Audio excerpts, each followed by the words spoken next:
Thanks to At Home for joining us this hour. Happy to have you with us. Burgess Everett is a reporter for Politico.com. He covers Congress. And out of all the beat reporters in national politics, dedicated congressional reporters are often the most fun to watch. And that's because of the sort of breadth of their beat. Sometimes in Congress, they are covering gigantic stories of national significance and even potentially international significance, like confirmation hearings for a new justice for the United States Supreme Court. Sometimes they're covering, the biggest story you can imagine. But even when there isn't a huge earth-shaking story happening like that in Congress, congressional beat reporters still have to be there in Congress, covering whatever is happening on any given day. So yeah, today, a reporter like Burgess Everett at Politico got to cover the Supreme Court nomination hearings for Brett Kavanaugh. Huge deal, right? But he also had to cover the other stuff that happened in the Senate today, which I learned from Mr. Everett's Twitter feed today included the Senate apparently passing a resolution today confirming that September is School Bus Safety Month. I had no idea. A couple of weeks ago, he also had this little scooplet. You could put this under the category of might be important, might not, but I saw it. Here it is. Mike Pence is having a very long chat with Democratic Senator Chris Coons. Might be something, might be nothing, but for the record, it was observed by a congressional beat reporter, and therefore it was reported. You also just sometimes get public-facing complaints about Congress. Quote, Dean Heller still won't talk to me. Or, it's no tie Wednesday for Bernie Sanders. See, I wouldn't have known that if we did not have beat reporters in national politics whose beat is Congress. Now, is it important? Might be. Sometimes, not always, but I'm glad somebody was there to report it and did so. And on July 19th, 7 weeks ago, Burgess Everett, congressional reporter for Politico.com, was apparently right outside Senator Dick Durbin's office in the Capitol. Because he's a congressional beat reporter, right? But for whatever reason, he ended up at that exact spot at a very opportune moment, and he was able to report this, quote, McConnell withdraws Bounds nomination. I can hear Democrats literally cheering in Senator Durbin's office. Now, that day in the U.S. Senate, Democrats were not going around in the halls openly cheering and celebrating what had just happened, but they apparently did burst into cheering behind closed doors that apparently were not thick enough to block shoe leather congressional reporters, at least one of them, from hearing them start to shout and celebrate inside Senator Durbin's office. What the Democrats were celebrating that day was this guy not becoming a judge. For everything else the Trump administration has proven itself incapable of doing, they have been just a juggernaut at confirming conservative judges. Republicans in the Senate under President Obama had a strategy about this. They held open every single judicial seat they could for as long as they could, including even a seat on the U.S. Supreme Court. They just would not let the Obama White House put any federal judges through.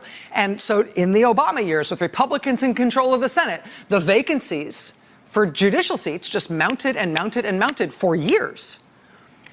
And then having followed that strategy for years, Republicans finally got their payoff when a Republican president was elected, and they were ready. And they launched hundreds of conservative nominees all at once, all for lifetime appointments. And there were plenty of vacancies for them to fill because Republicans had held all those seats open. With control of the Senate, Republicans have been running those nominees through like factory-made chocolates on an out-of-control conveyor belt. Faster, faster, faster. It's almost like they think this administration might not last, so they've got to hurry through as many of these nominations as they can. But on July 19th, despite this well-oiled, if fairly frantic system, one of their judicial nominees failed. His name was Ryan Bounds. He was a conservative prosecutor in Oregon. The Trump administration nominated him to a federal appeals court, just one level below the U.S. Supreme Court. And again, in general, Republicans in the Senate have been ramming through Trump nominees by the fistful. But this Ryan Bounds nomination was stopped. And it was stopped because, number one, all Democrats in the Senate opposed him. Democrats were united in their opposition to Ryan Bounds. And number two, Senator Tim Scott also opposed him. Senator Tim Scott, the lone African-American Republican member of the United States Senate. Turns out this nominee had a robust, lengthy history of really inflammatory racial writings, none of which he had turned over to the Judiciary Committee when they were supposedly vetting him for a lifetime appointment to a federal appeals court. The nominee had also associated himself with some racially sort of crass stuff. When he was opinion editor of a conservative campus newspaper, for example, that paper started using this nice, angry Indian cartoon caricature to illustrate his section of the paper. They did that apparently, particularly because there had been a history of Native American groups objecting to that kind of insensitive racial caricature at that campus. I can say that from experience because I went to the same school as this guy at the same time, and I remember those fights. But despite the racially inflammatory stuff in this nominee's written record in his past, and despite the fact that he had apparently tried to hide those writings from the Senate, his nomination did appear to be on track to get confirmed through the Republican Senate anyway on what was expected to be a party line vote, until Senator Tim Scott decided he was not okay with this guy. He was not willing to vote for this judge who had publicly mused on Aryan student unions and what he called feel-good ethnic hoedowns and, quote, ethnic elites. According to Burgess Everett's reporting at the time in Politico.com, Senator Tim Scott started to voice his concerns and the possibility that he might vote no on this nominee just one day before the vote was scheduled on Ryan Bounds. Apparently, Senator Scott personally then spoke to the nominee himself to try to assuage his concerns. That did not work. Then Senator Scott reportedly went to talk to his friend, Senator Marco Rubio, about his concerns. The two of them together, Rubio and Scott, decided they would talk together to the nominee. They did so. That still did not work. Afterwards, Senator Tim Scott apparently said, nope, I am not doing it. You cannot have my vote for this nominee. Senator Marco Rubio then reportedly said, okay, if you're voting no, Senator Scott, then I will join you in that too. And that was all it took. Ryan Bounds' nomination died. And Burgess Everett was there to hear the Democrats cheering about it behind the doors of Senator Dick Durbin's office. That was 7 weeks ago. Republicans are in control of the U.S. Senate, obviously, but only barely. They only have a 51-49 majority. At the time of that Ryan Bounds nomination 7 weeks ago, that's when Senator John McCain was out sick. And so at that point, it wasn't 51-49, it was 50-49. That meant it would only take one Republican defection to sink any judicial nominee or any other vote of any kind in the Senate, as long as Democrats stayed unified in opposition. Well, now with Senator John McCain having passed, he's been replaced now by Senator Jon Kyl, who is now sworn in the Senate. Now it's back up to 51-49. But that still means if only two Republican senators peel off on any one vote or any one nomination, as long as the Democrats are unified, that vote or that nominee is toast. And now, after more than 31 hours of confirmation hearings for Brett Kavanaugh's nomination to the Supreme Court this week, it is becoming clear that Democrats are proceeding on the nomination of Brett Kavanaugh to the Supreme Court with that very, very narrow vote margin in mind. There have been some, I think the way to say it, forgive me, I think there has been quite a lot of facile commentary. And I don't mean that to be snarky or mean to anyone in particular, but I think there's been a ton of facile commentary and some headlines that you might have seen suggesting that Democrats are trying to make a big spectacle out of the Brett Kavanaugh confirmation process because the Democrats are in the minority and there's therefore no way they can stop this nomination. So they're just setting off fireworks pointlessly to try to get attention and make a scene. And you've seen reporting and you've seen commentary that's in particular what the Democrats have been doing with these stunts they've been pulling about releasing documents from Kavanaugh's history, documents that the Republicans say should be confidential. You know what? If Democrats were just trying to make a spectacle out of the Kavanaugh confirmation process, if they knew it was a futile effort, he was definitely going to be confirmed anyway, no matter what they did, if they just wanted to make a stink, there are easier and more fun ways to do that. That's not what they're doing. what's now become clear after these 3 long days of hearings is that the Democrats aren't just trying to make a spectacle of the confirmation process here. They appear to be actually trying to block Brett Kavanaugh's confirmation. They appear to be actually trying to win. Democrats are not used to seeing this in their elected officials, so I'm not sure this is being recognized widely coast to coast. But look at what they're doing. They're not just making sort of sound and fury here. They're doing something specific to try to win, to try to stop Kavanaugh's nomination. And they may not win. But I think it's worth being clear that that is what they're going for. They are apparently aware that it is sort of a close question here for a number of reasons, right? This nominee is actually super unpopular. Nationwide polling shows that this nominee is less popular than any other modern Supreme Court nomination since Harriet Miers. The reason I'm not saying Justice Harriet Miers is because she never made it to the Supreme Court. She had to withdraw her nomination when it became clear that she had nowhere near enough support to proceed. Public support for Brett Kavanaugh's nomination is even lower than what Harriet Miers enjoyed before she had to withdraw. In at least one national poll, public support for Brett Kavanaugh's nomination is even lower than what we saw for Robert Bork, who also did not become a Supreme Court justice. Now, Judge Bork insisted on going all the way through to a vote and not withdrawing the way that Harriet Miers did. But Bork was rejected by a fairly large bipartisan majority in the Senate. That was a failed nomination because he didn't have enough support. Brett Kavanaugh's public support is lower than what Robert Bork had when he failed to get confirmed. And public support isn't everything, right? The public doesn't get a direct vote on Supreme Court nominees. But it is striking in this case that support is so low for Kavanaugh. And ultimately, that kind of thing does end up mattering to senators if they have reason to really seriously consider their vote here. Ultimately, it does matter to elected officials, particularly right before an election, when more Americans don't want Brett Kavanaugh confirmed than do want him confirmed. And in national polling, Brett Kavanaugh is underwater that way.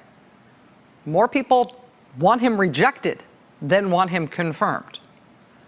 And in that environment, with a weak and unpopular nominee, having been chosen for the position by a weak and unpopular president, who has been named as an unindicted co-conspirator in a criminal felony case and is at the center of a huge counterintelligence and criminal investigation that is literally going to result in one of his campaign aides being sentenced probably to prison tomorrow in the middle of Brett Kavanaugh's confirmation hearings while jury selection proceeds for his campaign chairman who has already been convicted on 8 felony counts and is up for more. I mean, in that environment, with a weak and unpopular nominee nominated by a weak and unpopular and endangered president, and with a razor-thin Republican majority in the Senate, Democrats are not throwing up their hands and being like, we got no choice here, we got no chance, can't do nothing, let's just make noise.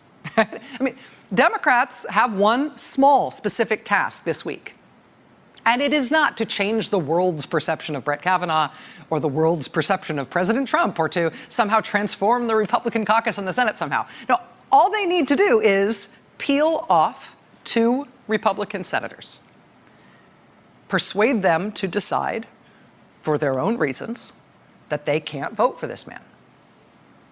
What Democrats are doing here is not a turn on the sprinkler strategy. This is an aim the squirt gun strategy. For example, there are 2 Republican senators who say they are pro-choice, who have made clear to their constituents back home for years, actually in both of their cases for decades, that they will not provide the vote that leads to overturning Roe versus Wade and making abortion illegal. Up until now, Senator Lisa Murkowski of Alaska and Senator Susan Collins of Maine have indicated that they are satisfied with Brett Kavanaugh saying he views Roe versus Wade as settled law. We talked about whether he considered Roe to be settled law. He said that he agreed with what Justice Roberts said at his nomination hearing, in which he said that it was settled law. We had a very good, thorough discussion about that issue and many other set matters. Senator Susan Collins of Maine, one of 2 Republican pro-choice senators. The other is Lisa Murkowski of Alaska, saying there, with apparently indicating some satisfaction that Brett Kavanaugh told her that he considered Roe versus Wade to be settled law. That, by Susan Collins' own admission, is something that is important to her, something that matters to her in terms of her vote on this nomination.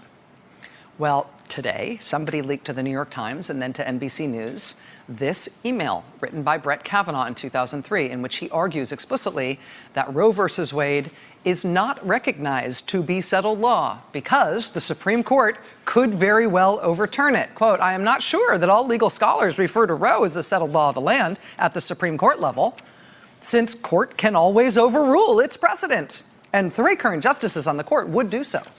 At the time Brett Kavanaugh was writing that in 2003, he was probably right that 3 justices on the court then would have voted to overturn Roe. Right now, there are certainly 4 justices who are expected to be votes to overturn Roe, and Judge Brett Kavanaugh is widely believed to be the long-awaited 5th vote to do just that if they ever put him on the court. So that email, first made public today, despite it being stamped confidential by the Republicans, it raises a few questions. First of all, why was that email marked confidential and not released to the public? What about that was inappropriate for the public to know about Judge Kavanaugh and his views? I mean, that was him commenting on a proposed op-ed. What's the national security sanctity of a proposed op-ed? That means we all need to be protected from his suggested edits to that document. But also, how do senators like Lisa Murkowski and Susan Collins look at that and explain to their constituents that they're still confident that he'll treat Roe as settled law, that there's no chance he believes that it could even be overturned, when it's there in black and white that he doesn't believe it's settled law at all, that he absolutely thinks it could be overturned? Again, what Democratic senators appear to be pursuing here is not a broadcast strategy to persuade the public, right? To persuade the media. The strategy around releasing the Roe memo, and I say it's a Democratic strategy because NBC News said explicitly today that when they got it from, quote, Democratic sources. This strategy is aimed at 2 specific Republican senators. It has an audience, a very specific audience. And those 2 senators have admitted that they will base their vote in part on that issue. I mean, whether or not anybody else is moved or persuaded about the certainty of Kavanaugh's vote to make abortion illegal, right? Whether or not this memo persuades anybody about that. The key question is whether Lisa Murkowski and Susan Collins are persuaded by the release of this memo. Hawaii Senator Mazie Hirono also thwarted the confidentiality that Republicans tried to assert on Kavanaugh's documents by releasing this one from Kavanaugh's time in the George W. Bush White House in 2002. This is Brett Kavanaugh writing June 4th, 2002, to another White House official. Quote, I think the testimony needs to make clear that any program targeting Native Hawaiians as a group is subject to strict scrutiny and of questionable validity under the Constitution. Now, that is a very specific issue. Why would Mazie Hirono be going out on a limb as a senator to break the supposed confidentiality of these documents in order to release this specific document from Brett Kavanaugh's past? It's not on a lot of different issues. It's specific to this one thing. It's that one statement, basically, is the document. Now, is this kind of an issue going to turn the national tide against Brett Kavanaugh? No. That specific document might not even garner a single national headline when it comes to Brett Kavanaugh. But you don't need to turn the tide. You don't need to turn the whole country. You need 2 votes. You need to turn 2 Republican senators. And so who is Mazie Hirono targeting here? She's not being subtle about it. She's very much spelling it out. When she announced that she was releasing this document, quote, I referred to a committee confidential document where Judge Kavanaugh questioned the validity of programs that benefit Native Hawaiian programs and, by extension, Alaska Natives. And in case it's still not clear enough that this Democratic effort is specifically targeted, specifically designed, narrowcast, to make it impossible for Alaska Senator Lisa Murkowski to vote for this nominee, Mazie Hirono really is willing to put that fine a point on it. I think you have a problem here. Your view is that Native Hawaiians don't deserve protections as Indigenous people under the Constitution. And your argument raises a serious question about how you would rule on the constitutionality of programs benefiting Alaska Natives. I think that my colleagues from Alaska should be deeply troubled by your views. My colleagues from Alaska. So we've got Democrats giving Susan Collins and Lisa Murkowski a reason to vote no on Kavanaugh by showing that Kavanaugh actually doesn't think Roe versus Wade is settled law. They've both said that specific aspect of his record is key to their vote. In addition, we've got Lisa Murkowski getting another reason to vote no. Mazie Hirono taking it upon herself to expose to the public this document that shows that Lisa Murkowski might have a real problem back home with the considerable Alaska Native vote in her home state if she votes for this nominee who's absolutely on the record hostile to programs that benefit them or recognize them. And you might have seen this morning Mazie Hirono's announcement that she had released these documents. It came right after Senator Cory Booker stopped the show today when he announced that he was willing to risk expulsion from the Senate, if necessary, to release documents that, again, had inexplicably been marked confidential and hidden from the public. The ones he wanted to release included Kavanaugh's communications about racial profiling and affirmative action. Thanks to that action by Democrats in the Senate, we now have this document. Here's Brett Kavanaugh in 2001 calling affirmative action, quote, a naked racial set-aside. And he was not just opining in general. This is him talking about a Department of Transportation program that's supposed to benefit minority-owned contractors for getting government contracts. He calls it a, quote, naked racial set-aside. He's also on the record calling a government program for Native Hawaiians a, quote, naked racial spoils system. It's almost like when Judge Ryan Bounds wrote about the ethnic elites. Except, oh wait, Ryan Bounds never became a judge, because Republican Senator Tim Scott and maybe even Republican Senator Marco Rubio decided they could not stomach that kind of past writing on race for a judicial nominee. And they decided that just a few weeks ago. And that nomination failed. And at least one reporter heard the Democrats cheering. They don't need them all. They don't need the media. They don't need, you know, they don't need to entertain any of us. They just need 2 votes. And those no votes can be for any reason at all that's important to those 2 Republican senators. So the Democrats did blow up the process again a little bit today by calling Republicans bluff on what Kavanaugh documents could be shown to the public. But it's not a blind eruption of some kind designed to get attention. When you look at the stuff they're releasing and the way they're releasing it and presenting it in these hearings, it's clear this is a very tightly targeted effort to speak meaningfully to specific Republican senators who really might have concerns with specific substantive elements of Brett Kavanaugh's record that would otherwise not have been let out of committee and would not have made it into the newspaper. I mean, for the most part, it appears that the Republican senators who are really being targeted here in this effort are not senators who are members of the Judiciary Committee. So when Democrats release these documents that have been marked committee confidential, those are documents that otherwise wouldn't have been seen by anybody off the committee. When they're releasing these documents, that may be the only way they can let Senator Tim Scott know that Brett Kavanaugh says affirmative action is a naked racial set-aside. That may be the only way they can let Senator Lisa Murkowski know what Brett Kavanaugh would do to Native Alaskans. That may be the only way they can lay it out as clearly as possible for Senator Lisa Murkowski and Senator Susan Collins that Brett Kavanaugh really doesn't think that Roe is settled law. He really does think the court could overturn that. It's not just noise here. There is a melody. There is a method to what they are doing. And alongside that, there are 2 other things going on here that we're going to talk about over the course of this evening. Number one is this now quite robust Democratic effort to show that on not 1, not 2, not 3, not 4, but as many as 5 different subjects, Brett Kavanaugh may have lied to the Senate in his last appearance before them when he was first up for confirmation as a judge more than 10 years ago. Democrats have been probing around the edges of that allegation since Kavanaugh was named as a nominee to the high court. Today, they started laying out the proof. We'll have more on that coming up. And then, in addition, there is the drama that has been unleashed by California Senator Kamala Harris. Judge, have you ever discussed Special Counsel Mueller or his investigation with anyone?